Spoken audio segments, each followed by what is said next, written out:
Syederalun petugas Dinas Kesehatan Banda Aceh menilai kawasan penjual penganan berbuka di Jalan Garuda Rabu 13 April 2022. Peninjauan itu dihadiri Wali Kota Banda Aceh Aminullah Usman. Dalam peninjauan itu, ikut serta tim Dinas Kesehatan Banda Aceh yang mensosialisasikan tata protokol kesehatan penjual dan pembeli. Selain itu, tim Dinkes juga membagikan masker di lokasi tersebut. Di lokasi itu, Aminullah ikut memotong sejumlah takjil yang dijajakan di lokasi itu.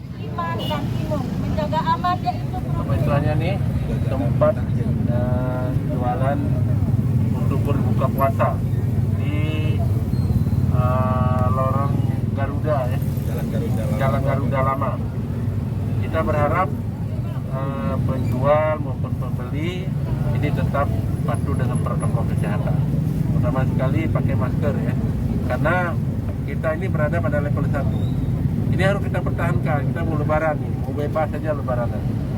Jadi kalau kita bisa bertahan dengan level 1, insya Allah zona hijau, amanlah Kota Banda Aceh dan bisa bergerak untuk terutama sekali kegiatan ekonomi, agama, sekolah, sosial lainnya sudah bisa kita laksanakan. Maka dianjurkan kepada seluruh warga Banda Aceh dan juga baik penjual maupun pembeli jaga kebersihan ya.